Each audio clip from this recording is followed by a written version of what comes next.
அனைவருக்கும் வணக்கம். ஹோப் எல்லோரும் சேஃபாக இருக்கீங்க அப்படின்னு நினைக்கிறேன். ஒரு போஸ்ட் போட்டிருந்தேன் லாஸ்ட் டைம் உங்களுக்கு ஏதாவது கேள்விகள் என்கிட்ட கேட்கணும் அப்படின்ட்டு இருந்துச்சுன்னா, with regard to decluttering, cleaning, organising, home making இதை பற்றி கேள்விகள் இருந்தால் கேளுங்க அப்படின்னு கேட்டிருந்தேன். அதில் கேட்கப்பட்ட கேள்விகளுக்கு தான் இன்றைக்கி நம்ம பதில் கொடுக்க போகிறோம். Dishwasher use and time management போடுங்க அப்படின்னு சொல்லி ஒரு சிஸ்டர் கேட்டிருக்காங்க. டிஷ்வாஷர் வாங்கி கிட்டத்தட்ட ஒரு 3 இயர்ஸ் ஆகுது. நான் ரொம்ப யூஸ்ஃபுல்லான ஒரு எக்யூப்மெண்ட் அப்படின்னு தான் சொல்லுவேன் ஒரு ஹோம் மேக்கிங்கில். இதில் பார்த்திங்கன்னா நாங்கள் வாங்கியிருக்கிறது எல்ஜி டிஷ்வாஷர் தான். இது நான் வாங்கிறதுக்கான காரணம் பார்த்திங்கன்னா இதில் இருக்க ஒவ்வொரு பிளேட்லேயும் மற்ற டிஷ்வாஷரோட எக்ஸ்ட்ரா ஹோல்ஸ் நிறையா இருக்கும். ஸோ தட் அதுலேருந்து வர வாட்டர் நிறைய எல்லா பார்ட்ஸுக்கும் எல்லா பாத்திரங்களுக்கும் போகிற மாதிரி ஹோல்ஸ் மற்ற டிஷ்வாஷரோட இதில் கொஞ்சம் அதிகமாக இருந்துச்சு. கொஞ்சம் ஜிக்ஸாக்காக இருக்கும், கொஞ்சம் எக்ஸ்ட்ராவாகவே இருக்கும். நான் கொஞ்சம் நிறைய அனலைஸ் பண்ணி தான் பார்த்தேன். அதுக்கப்புறம் பார்த்திங்கன்னா இதில் அந்த 4 நாஸ் இருக்கும். அதில் டிஸ்இன்ஃபெக்ட் பண்ணிடும், உங்களுக்கு இது ஸ்ப்ரே பண்ணுற மாதிரி இருக்கும். ஸோ கொஞ்சம் எக்ஸ்ட்ரா ப்ரொவிஷன் இருந்ததுனால தான் நான் எல்ஜி சூஸ் பண்ணேன். 4 இயர்ஸாக யூஸ் பண்ணிகிட்ருக்கேன். ரொம்ப யூஸ்ஃபுல்லாக இருக்குது. பாத்திரங்களை எல்லாம் நல்லா கமுத்தி வச்சுட்டு அதுக்கப்புறம் பார்த்திங்கன்னா நீங்கள் ஒரு 1 hour 1.5 hours நீங்கள் யூஸ் பண்ணதுக்கப்புறம் ரொம்ப சுத்தமாயிரும்.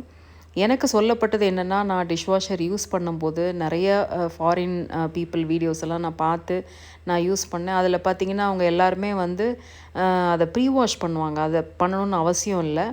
நம்ம நார்மலாகவே வச்சாலே போதும். நம்ம கீழே இருக்க அந்த பிளேட்டை நல்லா சிக்காமல் ஒரு தடவை செக் பண்ணி சுற்றி விட்டிங்கனாலே நீங்கள் ப்ராப்பராக வாஷ் பண்ணி கொடுக்கும்.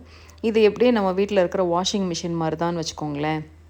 வாஷிங் மிஷினில் ஒரு துணி அழுக்காக இருந்துச்சுன்னா நம்ம துவைச்சிட்டுலாம் உள்ளே போட மாட்டோம், அப்படியே தான் போடுவோம் இல்லைங்களா? So extra food particles, food residues அதை மட்டும் எடுத்துகிட்டு நம்ம போட்டோம் அப்படின்னா நமக்கு ஒரு பெரிய பேர்டன் குறைஞ்ச மாதிரி இருக்கும். எனக்கு அப்படியே நைட்டு அதை டிஷ்வாஷரில் போட்டதுக்கப்புறம் கிச்சனை க்ளீனாக போட்டுட்டு காலையில் பார்க்கும்போது எனக்கு ஒரு பீஸ்ஃபுல்லான ஒரு அட்மாஸ்ஃபியர் எனக்கு குக்கிங் பண்ணுறதுக்கு கிடைக்கும்.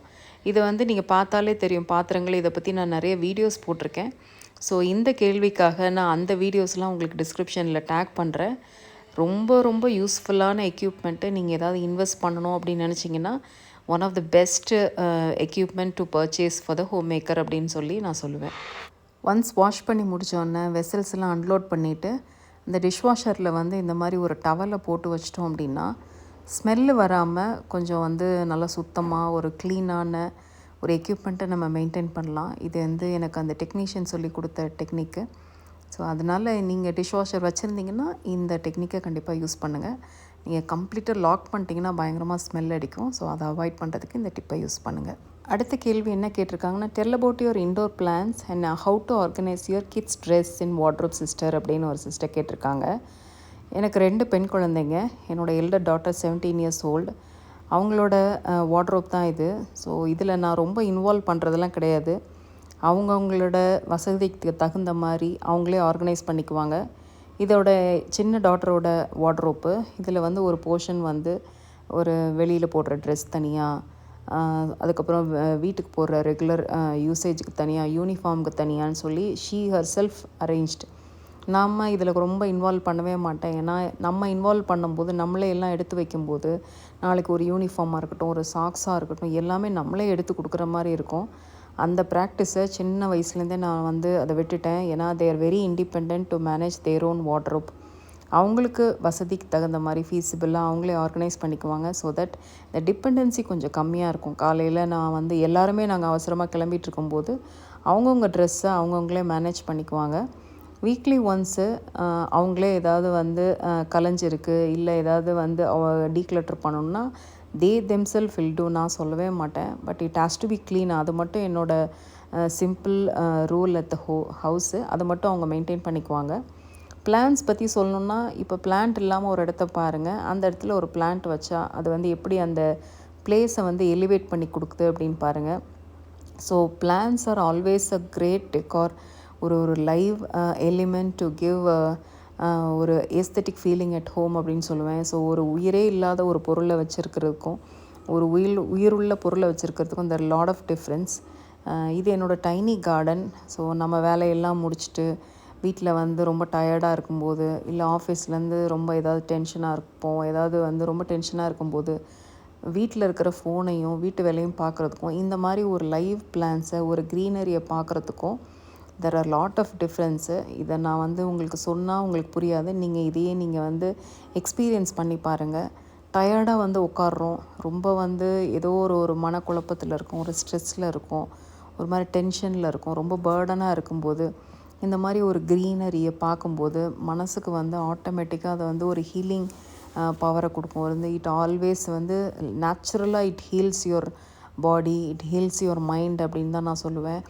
இதை பற்றி நான் நிறைய வீடியோஸ் போட்டிருக்கேன், உங்களுக்கு டிஸ்கிரிப்ஷனில் டேக் பண்ணுறேன். இதை எப்படி வந்து நீங்கள் க்ரோ பண்ணலாம், என்ன மாதிரி பிளான்ஸ்லாம் வளர்க்கலாம், அதை எப்படி மெயின்டைன் பண்ணலாம், என்ன மாதிரி கேர் கொடுக்கலாம் அப்படிங்கிற டீட்டெயில்ஸ் உங்களுக்கு நான் ஷேர் பண்ணுறேன். ஸோ தட் வந்து வீட்டில் ஏதாவது உங்களுக்கு ரொம்ப நெருக்கமான ஒரு இடத்துல நீங்கள் அதிகமாக செலவிடுற நேரத்தில் ஒரு சின்ன ஒரு பிளான்ட்டை வச்சு பாருங்கள்.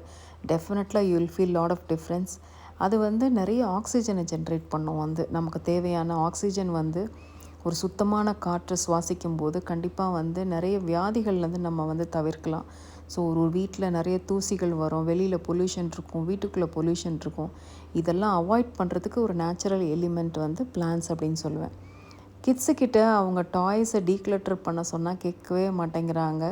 வேணும் வேணும்னு கேட்குறாங்க. மேம் என்ன பண்ணுறதுன்னு சொல்லியிருக்காங்க. ஸோ அதுக்கு என்ன சொல்யூஷன் நான் பண்ணுறேன்னா, எங்கள் வீட்டில் சின்ன வயசுலேருந்து ஒரு டாய்ஸுன்றது நான் எப்போயுமே வாங்கி கொடுக்குறது கிடையாது. ஆனால் என்னோடய கிட்ஸ் வந்து தேர் மோர் இன்ட்ரெஸ்டட் இன் கிராஃப்ட்ஸ். சின்ன வயசுலேருந்தே இந்த கிராஃப்ட்டு, ட்ராயிங்கு, பெயிண்டிங் இதில் தான் அவங்களுக்கு ரொம்ப ஆர்வம். அப்போது நான் வந்து அதுக்கேற்ற மாதிரி நான் வந்து செக்ரிகேட் பண்ணி வச்சுருக்கேன் நான். இதில் எப்படின்னு பார்த்தீங்கன்னா, ரெகுலராக பீரியாடிக்கலாக அவங்களே நான் டீக்ளட்டர் பண்ண சொல்லி ஆர்கனைஸ் பண்ண சொல்லுவேன். அப்போ தான் அவங்களுக்கும் என்னென்ன பொருள் இருக்கும், எனக்கும் ஒரு ஐடியா கிடைக்கும். So they have sufficient water colour, sufficient colour pencil சஃபிஷியண்ட்டாக இருக்குது, என்னென்ன அவங்களுக்கு தேவையான எலிமெண்ட் சஃபிஷியண்ட்டாக இருக்குது அப்படிங்கிறது எனக்கு தெரியும். பென்சில் வந்து இந்த மாதிரிலாம் இருந்துச்சுன்னா தூக்கி போட விட மாட்டேன். அதை வந்து they have to reuse it. அது சின்னதாகிற வரைக்கும் கண்டிப்பாக அவங்க ரீயூஸ் பண்ணணும். அப்படி தான் நம்ம பேரண்ட்ஸ்லாம் நம்மளை வளர்த்துருக்காங்க. சும்மா புதுசாக நம்ம வாங்கி கொடுத்தோம் அப்படின்னா they don't know the value for the money. அதுக்கப்புறம் பார்த்திங்கன்னா ஹோம்ஒர்க் வந்து ஃபோனில் வரும், வாட்ஸ்அப்பில் அவங்களே அதை மேனேஜ் பண்ணிக்கணும். So this is how they are managing. So இதை வந்து நான் என்ன தான் அவங்க கேட்டாலும் ஐ set a very clear boundary. சும்மா வந்து கடை தெருவுக்கோ இல்லை நம்ம இந்த டாய்ஸ் ஸ்டோருக்குலாம் நான் கூட்டிகிட்டே போக மாட்டேன். I completely avoid it. ஏன்னா எனக்கு வந்து அந்த பையிங்கில் ஒரு கண்ட்ரோல் இருக்கும், என்னோடய ஹஸ்பண்டுக்கு அதில் ஒரு கண்ட்ரோல் இருக்குது. But my kids don't have that. ஏன்னா அவங்க இன்னும் வந்து they need to have a very long way to go. அதனால அப்போ ஒரு சிம்பிள் சொல்யூஷன் என்னென்னா, இந்த மாதிரி ஒரு டெம்டேஷன் கொடுக்குற இடத்துக்கு கூட்டிகிட்டு போகிறத அவங்கள தவிர்க்கலாம். அதை தவிர அவங்கக்கிட்ட நிறைய டைம் ஸ்பெண்ட் பண்ணலாம். நிறைய இன்டோர் கேம்ஸ் இருக்குது, நம்மளோட ஏன்ஷியன்ட் கேம்ஸ் இருக்குது. இதெல்லாம் நீங்கள் என்னோடய பழைய நிறைய வீடியோஸில் பார்த்துருப்பீங்க. அவங்களோட குவாலிட்டி டைம் ஸ்பெண்ட் பண்ணுறது, ஸ்டோரி டெல்லிங், ஸோ அவங்கக்கிட்ட டிஸ்கஸ் பண்ணுறது, பர்சனலாக அவங்க கூட வாக் போகிறது, அவங்க கூட சைக்கிளிங் போகிறது, இந்த மாதிரி நேரங்களை வந்து நான் நிறைய செலவிடுவேன். நானும் சரி, என்னோடய ஹஸ்பண்டும் சரி, we spend lot of time with their children. ஒரு ஃபேமிலியாக we spend lot of time at home only. வீட்டுக்குள்ளே தான் நாங்கள் நிறைய டைம் ஸ்பெண்ட் பண்ணுவோம். இதனால் இந்த மாதிரி செலவுகளை குறைக்க முடியுது. இன்னொன்று வந்து கேர்ள்ஸ்னாலே ஒரு பெட்ரூமில் வந்து ஒரு டாய்ஸ் வச்சுருப்பாங்க. அதெல்லாம் சின்ன வயசுலேருந்தே நாங்கள் வராமல் அவாய்ட் பண்ணியிருக்கோம். Involving the family members is your strength, but it's so difficult to control the impulse buying அப்படின்னு சொல்லி கேட்டிருக்காங்க. எப்படி இம்பல்ஸ் பையிங்கை கண்ட்ரோல் பண்ணுறதுன்னு. நான் வந்து ஒர்க் பண்ணிகிட்ருக்கேன். ஸோ வீட்டிலேருந்து வேலையெல்லாம் பார்த்துட்டு சாயங்காலம் வீட்டுக்கு வரோன்னு வச்சுக்கோங்களேன், வந்து இருக்கிற சின்ன ஏரியாவை நம்ம வந்து க்ளீன் பண்ணி ஒரு டைடியப் பண்ணிவிட்டு ஒரு பீஸ்ஃபுல்லாக நைட்டு சாப்பிட்டோம், குழந்தைங்களோட டைம் ஸ்பெண்ட் பண்ணி தூங்குறது தான் நான் விரும்புவேன். When you have more things, நிறைய பொருட்கள் வந்து இம்பல்ஸ் பையிங்கிற பேரில் நீங்கள் வாங்கினீங்கன்னா அதற்கான நேரம் செலவிடணும், அதற்கான மெயின்டெனன்ஸ் பண்ணணும், அதை க்ளீனிங் பண்ணணும். அதை வந்து வீட்டில் இருக்கிற யாருமே பண்ண மாட்டாங்க. ஏன்னா அதோட வேல்யூ நமக்கு மட்டும் தான் தெரியும். ஸோ அந்த வேல்யூ நமக்கு மட்டும் தெரிஞ்சு நம்மளே வந்து எல்லா வேலையும் எதுக்கு கஷ்டப்படணும். ஸோ அதனால் வந்து இந்த பயத்துக்காகவே ஒரு ஃபியர் தான், லைக் இம்பல்சிவ் பையிங்னாலே எனக்கு ஒரு ஃபியர். ஐயோ, நம்ம தான் இது எல்லாத்தையும் மேனேஜ் பண்ணணும், நம்ம தான் இதெல்லாம் பண்ணணும், அதுக்கு நமக்கான டைமும் இல்லை, நமக்கான எனர்ஜியும் இல்லை. ஸோ எதற்கான நேரம் செலவிடணுமோ அதற்கு மட்டும் பண்ணணும்னு சொல்லிட்டு I completely avoid buying unnecessary things.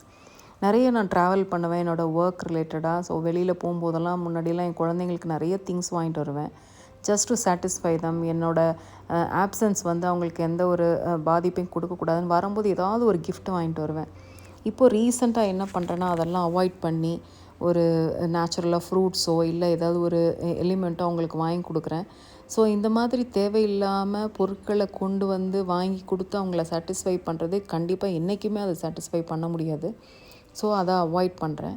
இப்போ நீங்கள் பார்த்தீங்கன்னா இந்த பிளான்டரில் வந்து உங்களுக்கு ஒரு அழுக்கு தெரியுது சரிங்களா. இந்த அழுக்கு வந்து நம்ம வந்து எனக்கு டைம் கிடைக்கும்போது தான் க்ளீன் பண்ண முடியும். இந்த மாதிரி நம்ம நிறைய தேவையில்லாத எலிமெண்ட்ஸை வீட்டில் வைக்கும்போது ஒவ்வொன்றுக்கும் ஒரு மெயின்டெனன்ஸ் தேவை. ஸோ அது ஒரு பிளான்ஸாக இருக்கலாம், ஒரு சின்ன ஒரு டாயாக இருக்கலாம், இல்லை ஒரு டெக்கரேட்டிவ் எலிமெண்ட்டாக இருக்கலாம். ஈச் அண்ட் எவ்ரிதிங் ரிக்வயர்டாக மெயின்டெனன்ஸ், க்ளீனிங், அதற்கான ஒரு நேரம் கொடுக்கல அப்படின்னா கண்டிப்பாக வந்து அது குப்பையாக தான் மாறும். ஸோ அதற்கு பயந்துகிட்டே நான் என்ன பண்ணுவேன் அப்படின்னா அந்த மாதிரி தேவையில்லாத பொருட்கள் வாங்குறத கம்ப்ளீட்டாக அவாய்ட் பண்ணிடுவேன். Because I don't have time and energy for unnecessary things. So இதுதான் வந்து நான் பண்ணிகிட்ருக்கேன். முடிந்த வரைக்கும் கேட்கப்பட்ட கேள்விகளுக்கெல்லாம் வந்து இதில் பதில் சொல்லியிருக்கேன். இன்னும் ஏதாவது கேள்விகள் இருந்தால் கேளுங்க. இன்னொரு எபிசோடாக கூட நம்ம போடலாம்.